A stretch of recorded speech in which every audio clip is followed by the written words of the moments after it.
right, today we're going to talk about the top 10 most overrated cards in Marvel Snap.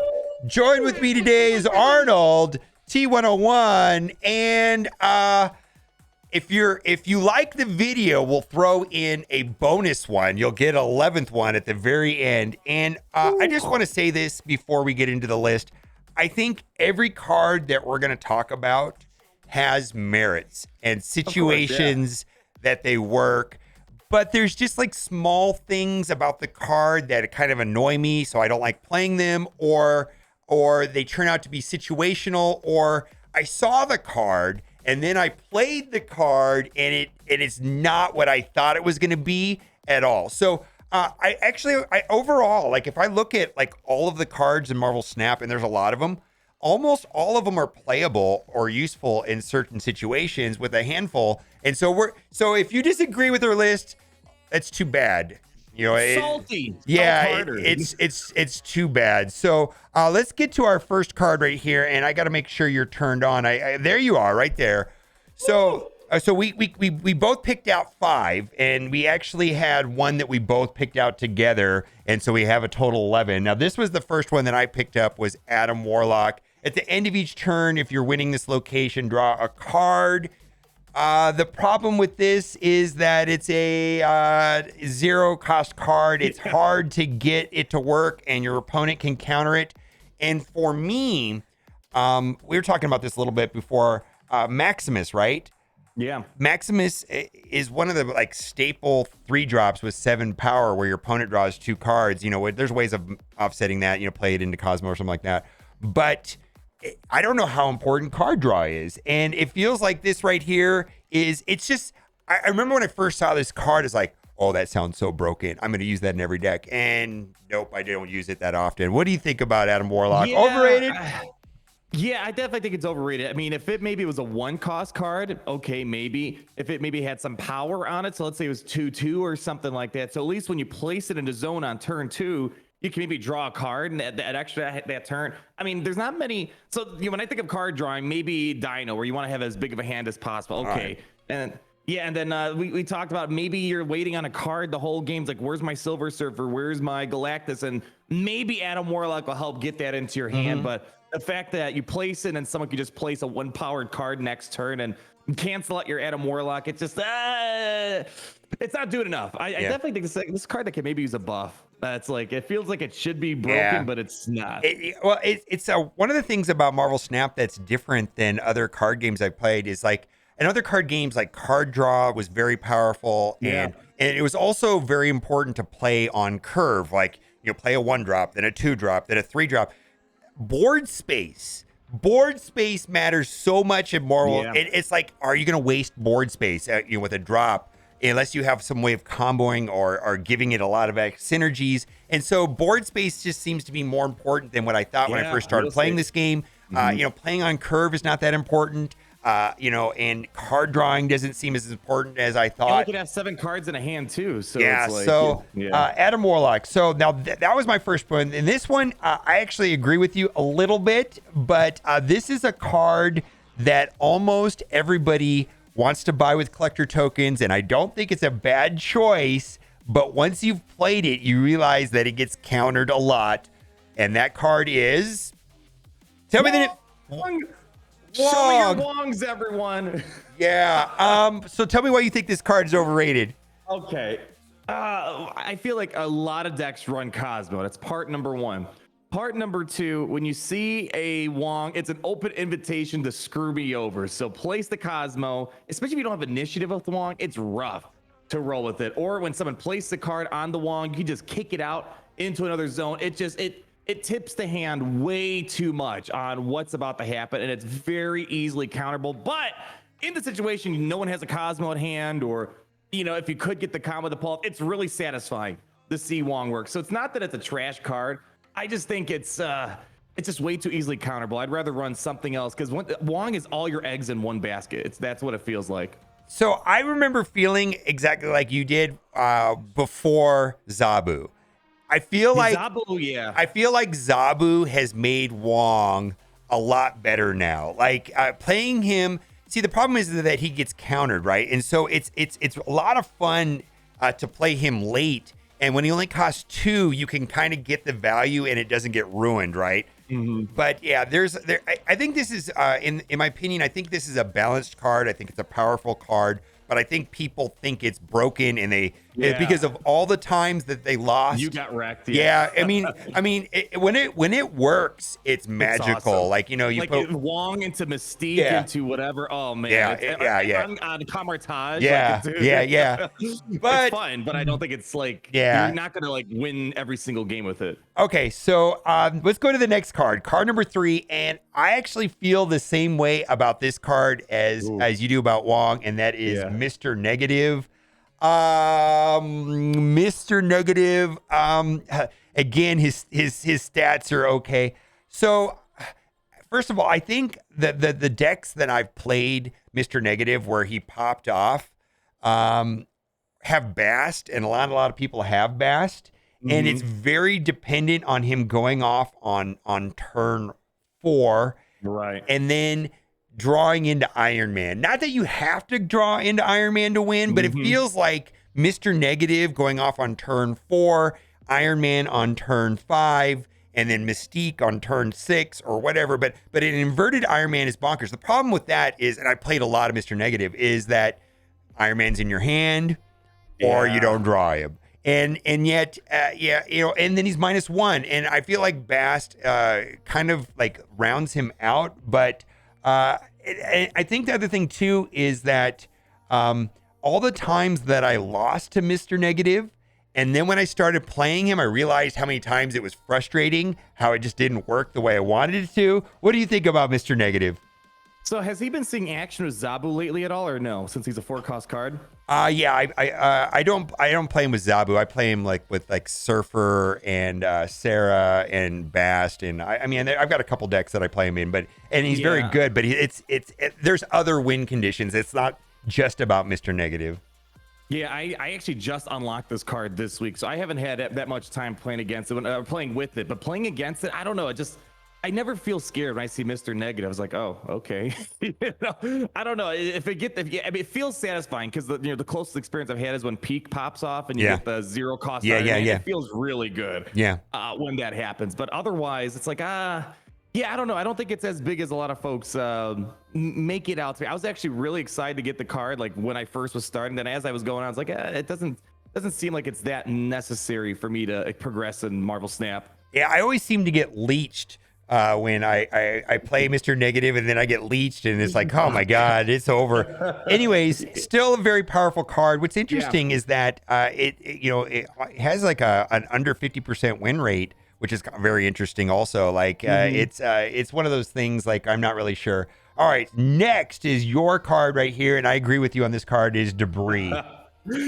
Yeah, let me just put it this way. If you're relying on 1-cost rocks, you're setting yourself up for a rough climb to infinite. I mean, like I've seen folks really even misplay this card. Like they put it on Carmatage and they just fill up all the zones and they don't get their Patriot onto the field. It's like, what are you doing, man? And then, I don't know. That's why I'm not a huge fan of like Khazar and whatnot, like 1-cost card decks. Like if it's like Killmonger is just way too powerful up against. I think it's really the main thing. I don't know. I mean, I've seen Cerebral used of them, and I don't know.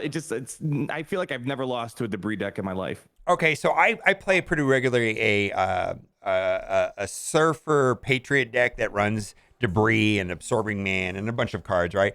It always feels like Debris is like in your hand and doesn't always feel good. I got to tell you something.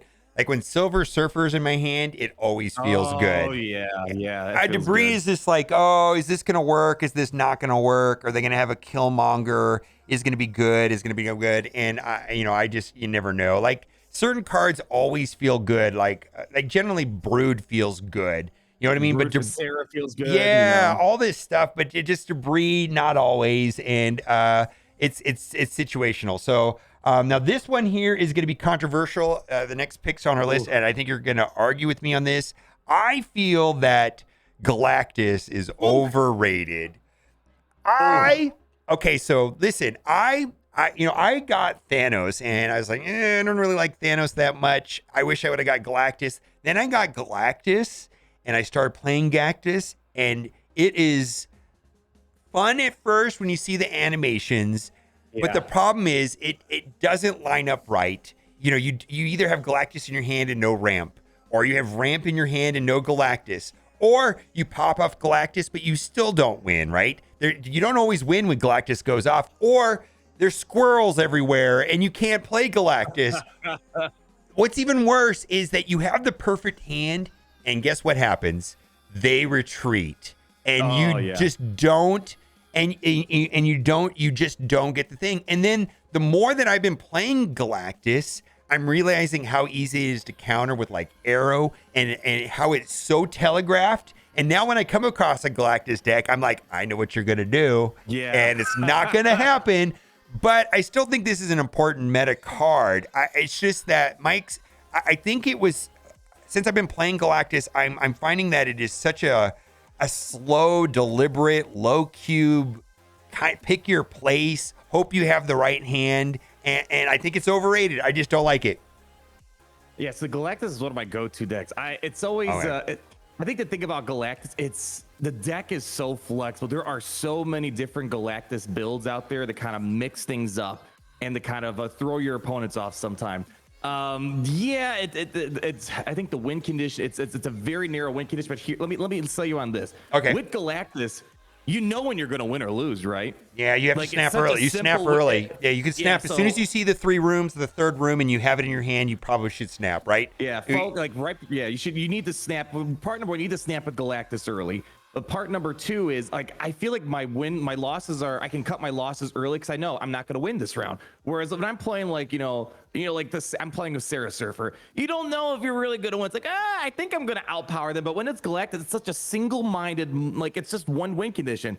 Am I going to get this zone? And am I going to have more power than them? It's just like, you don't have to worry about managing 3 zones. So I feel like I know when I'm going to lose, and I know when I'm going to win a lot more consistently. But then there's other ways to mix it up. Like if you want just consistent 2 cube wins, you do Galactus into Spider-Man. Or what I do, it's very risky, but this is where I get consistent 8 cubes if I can pull it off. You do Galactus, Doc Ock, and then you Shang-Chi them. And sometimes they think they won because you pulled out their big powered cards, not knowing that there might be a Shang-Chi around the corner. So yeah. It seems dependent on a turn 3 wave, like going wave Galactus, Spider-Man, wave Galactus, Doc Ock, Shang-Chi. I mean, it just seems kind of contingent on wave and Galactus being in your opening hand. And then you almost have to have like a second win condition in the deck, whether that is like, Cerebro or something. I don't know. Like there's different, there's a lot of alternate win conditions.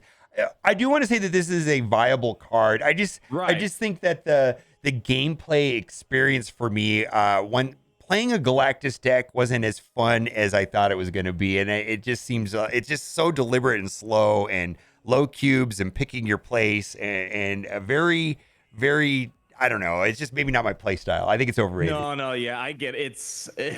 It's a unique play style, that's for sure. Yeah, good win rates. Okay, next on, and this one you picked out was Cerebro. So I actually have not really played a lot of Cerebro. So tell me why you think Cerebro is overrated. Maybe it's kind of like Galactus. It needs a lot of setup, and I think the problem is it's very location based. I think is what the problem is. It's like if you don't have the right locations, it's really hard to get this set up. And then I feel like even at like you need more than just Cerebro to win. So you got to bring, hopefully Mystique can like boost that power even more. But then even when Mystique is on the field, I still feel like it's not enough power. It really depends what cards are amplifying. We talked about I hate Cerebro with 1-cost cards. I think it's a waste of time. But I do see them with sometimes like 2-cost cards or something like that. I thought that when I first got it, it's like, oh, this seems like a really fun card to get consistent wins and whatnot. It's just way too much setup. I feel like to actually get this to pop off. Yeah, what I hear is that there's just a lot of things that can go wrong, and when it works, it works. And but when the locations just throw it off, or you get a monster and it throws it off, or you get -2 location and it throws it off. So there's just kind of weird things. Seems to be very temperamental. I like the idea. What's that?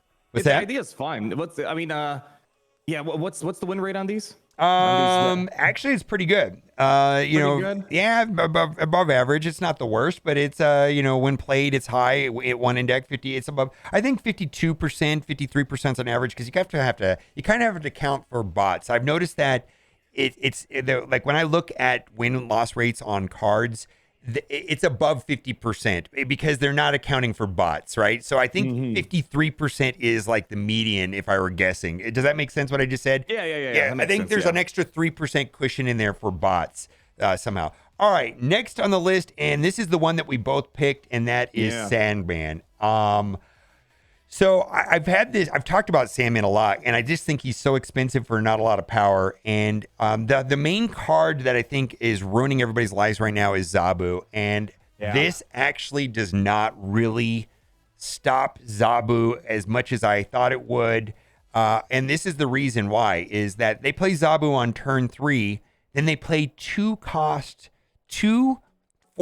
cards on turn 4. Right. While you're playing Sadman, Yeah. and you've lost. Like, you're so far behind by the time that happens that it just doesn't feel good. Where then how do you win on 5 and 6? You know, and you know, like, you know, I play Zabu on turn 3, followed up with Dark Hawk and Rock Slide. Well, what are you gonna do? Like, then the next turn, I'm just gonna play, you know, White Queen, and then, you know, whatever, right? You know, it's just like, it's fine. I'm going to play Spider-Man on turn 6 or whatever I've got in my deck. And it just doesn't feel like it works the way, it's just, you're so far behind when you play this on turn 4. It's hard to recover. I mean, I think there are other things that are more disruptive than Sandman. Like we were talking about, it's like, man, Leech is horrible, right? Oh, gosh. Yeah, you know, but like Sandman, I don't know. What do you think? Yeah, so I think the problem with Sandman, it's kind of like Adam Warlock. It's either too much cost to place it down, like maybe it should come out earlier. Like Electro's what, turn 3? Oh, I think this would be an entirely different card on turn 3. Absolutely. Right. I mean, it would be a very, very different card on turn 3 because then Zabu is kind of dead in the water, right? It's entirely different. Yeah. Would you take a 3-0 over a 4-1? Yeah. Sandman? Oh yeah. Yeah, I think that would be a lot. Isn't that crazy? Adjusting one cost can make a whole difference in gameplay. It's too late. I think it's the main problem. Or if it's going to be turn 4, I feel like it needs to be a little bit more valuable, maybe a 4-4 or something like that. But it's just too late. It's unless you maybe Psylocke, and that sounds so dumb to work up your way to put a Psylocke in to play turn 3 Sandman. This is a weird card too. Like if you look at the win percentage when it's in the deck, and the card actually, when drawn and then when played, the win percentage goes down.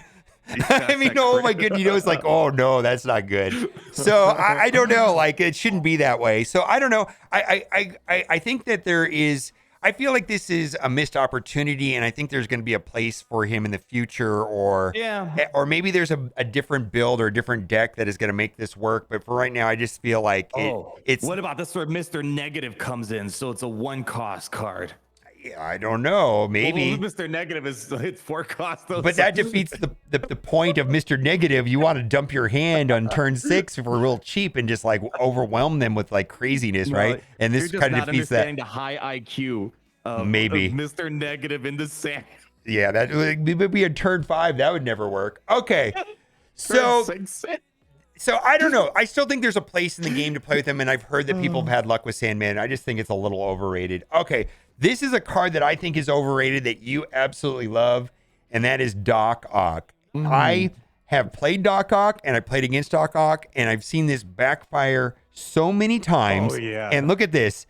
Same thing. The win rate goes down when played. Like, he backfires so many times. I feel like this, you know, there's just cards that backfire sometime. And on turn 5, that's a bad time to backfire. Like Cerebro can backfire, Hobgoblin can backfire. So tell me why I just think this card's overrated. And I know maybe it's a troll card, or you were telling me you played in Galactus, right? It's just fun. I think that's what it is. I don't think I'm going to defend it like Galactus. Like this is like a meta-defining deck. I think you're 100% on point where it's a high risk play. Like I remember when I first encountered Doc Ock, like way early on, folks weren't playing it right, and they would pull up my big cards, but then they wouldn't do anything about it. So like they pull out my Infinite, it's like, okay, thank you. But when you get at the higher levels and you get access to more tools, it could be fun where you clog up a lane, or like right now it's fun to pull Doc Ock and you pull everyone to Rickety Bridge or something. Yeah, that sounds fun. The way I utilize it is, if you run up Galactus, you play Galactus turn 4, Doc Ock turn 5. The opponent's feeling cocky. They think they're going to win. Then you Shang-Chi them. So, it does stuff, but I don't think it's... I think it's funny. It's a funny card, like, because people, they have plans, and when you wreck their plans, you feel a little evil. So I think that's really what it is. It could have funny tricks, but I'm not gonna sit here and defend it as much as Galactus, I think. Okay. I just think it's overrated. I just You want the funniest story? You Doc Ock, you pull out Shang-Chi, and they wreck your Doc Ock when you pull out their Shang-Chi. Oh, I've had that happen. It feels like half the time it feels like, well, that didn't work for you, and I think Rickety Bridge is a good location because then basically you're getting rid of domain or something. Yeah. That's domain stop. I don't know because it's not playing. I'm not sure about that one. I'm not sure how that works anyways. So next on the list, and this one you figured out was overrated, and I just never really thought much of this card, but what do you Invisible Woman? I think I just don't understand this card. It's just like, why?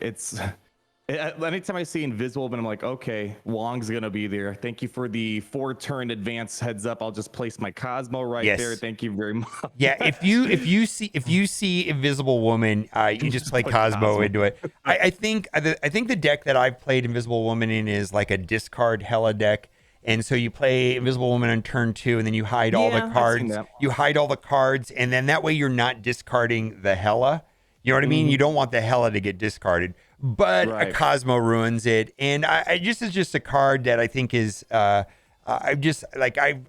didn't really care when I got her, and the other thing too is that it seems like every time I play against Invisible Woman, I always have like Polaris or something, and that ruins that also. There's just a lot of ways of disrupting this. Okay. And so last one before our bonus one is... likes. Do you have enough likes? Are there even enough likes? I don't know. I don't know if this is going to do it. But another card that I just think is overrated, unless you're playing with like Daredevil, like I feel like this is such a risky card. Especially on turn 5, I can't tell you the number of times this is backfired or whatever. But this again, okay win rates, and then like is another one of those cards where the win rate goes down when it's played. What do you think about Hobgoblin? Oh yeah, it can backfire. The problem is it's turn 5, and you might place in a zone that you think is open. But your opponent, they place cards in a zone, they fill it up, and you're stuck with the Hobgoblin. So that's number one. Also, Odin can throw it back at you, or Viper can throw it back at you. It's just Green Goblin's way better because it's earlier on, so you kind of know there's 9 out of 10 times it's going to stay on the other person's side because it's early on in the game still. But turn 5, I find it only to be useful if you're trying to clog up a zone, and you get lucky and you can squeeze it into a zone before they fill it up. Otherwise, you might just be better off playing a better 5-cost card that has more power. I think it's just a function of just filling up someone's zones that they wanted, and it works sometimes. We've all pulled it off, but way too risky, and I've had it backfire way too many times. Yep. Okay, so this is going to be our bonus round for the people that liked the video, and this is our number 11 pick of the most overrated card in Marvel Snap. Are you ready? Let's go for it. Okay. And I'm kind of sad to announce this one, but I think it's Hella. I just I can't tell you the number of people that have said, hey, do you have a good Hella deck? And there are some okay Hella decks that work, but she seems very random and very, like, even if you pull it off, like on the chance that you don't discard her, you know what I mean? And you actually get to play her, they go into the wrong location. Yeah, gosh. And this is a card that I really, really, really want to use, and I hope becomes defining when MODOK comes out next season. So I hope that this becomes the next. This is a card that I want to play and I want to use more. And then there are situations where she works, and I think it's fine. But my experience with her is just like, it's just like, no, she got discarded, or like, the Infinite went into the wrong lane. And then you start playing like Captain Marvel, so Captain Marvel will fly into the right lane and things like that. I mean, there's ways of doing it, but I just think that this is a card that I first read and I went, wow, that sounds super cool. I want to do this. And then it's just like, we'll see. I don't know. And I guess that's kind of what Invisible Woman is for on some of those decks. Or I think people use Lockjaw. I mean, there's a lot of versions of this deck that some are better than others. What do you think about Hella? Yeah, I actually just unlocked her as well this week. I don't know if I'm going to play much with her until MODOK comes out. I have a feeling we're going to see a lot more of this when MODOK and the few other cards that we broke down for next season that are coming around. It sounds like a lot of fun. It kind of matches her personality and traits inside of the Marvel universe at large. But yeah, I've seen it pull off once or twice, but it's like a wild horse. And it's hard to just make it sit still and do what you want. I think that's really, you kind of broke it down. You don't know what zones they're going to go into and you might discard it. Just a bunch of things can go wrong. But, every season they always try to address something new. So they addressed, 3 cost cards last season, 4 cost cards this season, and they're going to help out discard cards next season. So I have a feeling we're going to see a little bit more action out of this one. So this one might be short-lived on the list. We'll have to wait and see. Okay. So that is our overrated list. We're going to head over to Arnold's channel and we are going to do an underrated list, right? Yeah. Underrated, So anything you want to say before we go? Like and subscribe. Like and subscribe and keep on gaming, nerds, because gaming is cool. Bye for now.